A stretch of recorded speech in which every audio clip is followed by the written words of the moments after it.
peace, love, the flower child hippie movement, the anti-establishment.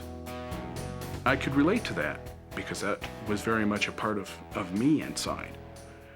And so I gravitated towards that movement.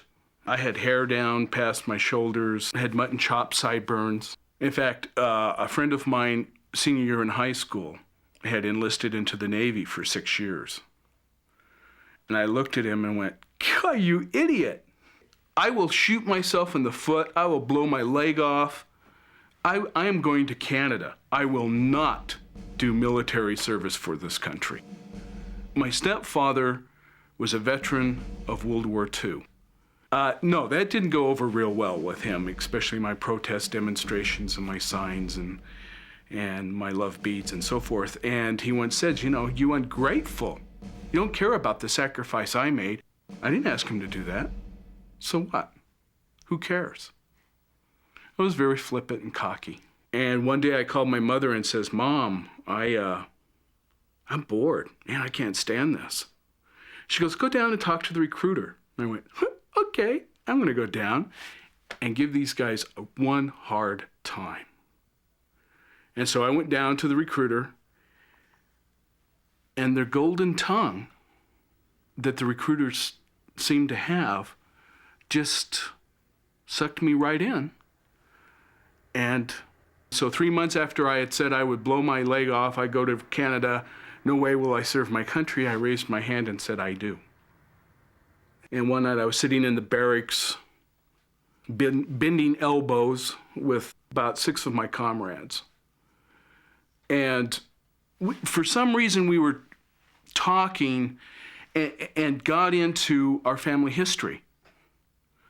And I remember one individual was from New Hampshire, and so he was from early Puritan stock.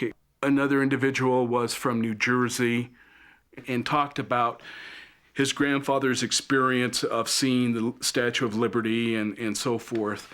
And it went around the group. All of them had something in their family history that gave them some roots. And my comment was, I bet most of my ancestors came here after the Revolution. So what does the Declaration of Independence and the Constitution and the Bill of Rights and the flag have to do with me? Nothing. I don't care about it. I won't salute it. I won't defend it. I am strictly here in the service to get my 4 years of college. When I got out of the service and went home to Colorado, and I was standing in my bedroom, and my grandmother came in and walked up to me and looked at me and says, "What is wrong? You seem very depressed." And I replied, "Grandma, out of the 60,000 men and women who died in Vietnam, I'm sure a couple of them would like to have lived. And I don't think it's fair because I can't trade places with them. I don't like life. I don't know who I am, what I am, why I'm here, where I'm going." Right after that is when I began seriously to work on finding my family history. I think in family history research, people begin their genealogy with an interest of wanting to find aristocracy, some nobility. But as I researched, I wasn't finding any of this. I was finding a bunch of dirt farmers. As I went through the generations, I started to find several who had served in the military. I had several fight in the King Philip's War, the 1670s. I had 3 who served in the French and Indian War. Then I had 10 serve in the American Revolution.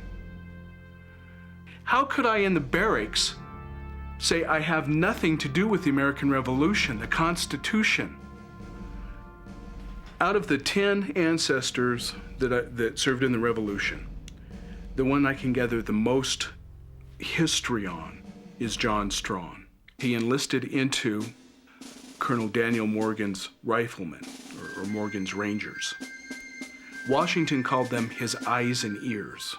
Their greatest moment came at the Battle of Saratoga. John Burgoyne, the British general, was coming down out of Canada. The armies met at Freeman's Farm.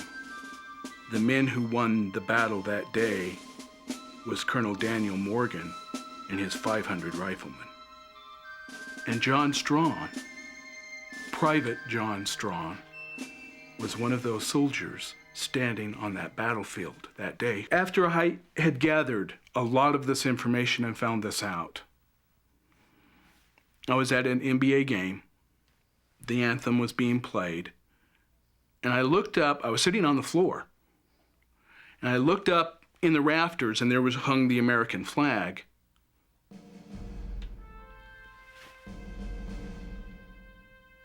And I looked at that flag, and it's like I could see, I mean, I didn't see, but it's through my mind, was pictures of these ancestors in their uniforms.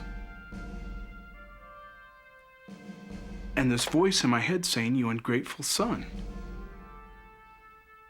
Of all that we have done, all that we have endured, all that we have sacrificed, and you don't appreciate any of it. You aren't worthy to be my grandson, to be my descendant." And I stood up, looking at the flag, and I raised my hand. And I have done so ever since. As a photojournalist, the answer came on an assignment. I was, a couple of weeks later, was sent to the local Scottish Highland Games. I don't know if it was the skirl of the pipes, the flash of tartan, the glint of the clan badges. I don't know what it was. But it was like coming home. And then it dawned on me, the next level of family history research is taking that research and teaching your family. Learning about the culture of your forefathers, their traditions, and implementing into your family some of those traditions and some of those cultures. Come alive. Reach back into the past and bring that forward. I feel personally that taking an interest in one's family history, you help to understand who you are, what is expected of you. Why are you here now and not 100 years ago or 200 years ago or 50 years from now, down the road? To me, the study of my pedigree and what they've done has helped me to understand why I am here and what my role is here in this life. One's ancestors want to be remembered. They all want to be remembered. They want their story told and retold so that the generations to come will know where they came from, who they are, and what was sacrificed for them. And when the call comes, and I really hope my sons will never have to serve in the service. But if the occasion comes that they have to do military service, I am not going to balk, because it is the legacy of my family to fight for independence, to fight for liberty, to fight for freedom. That is the role of my forefathers, which has also been handed down to me, which is to be handed down for the generations to come.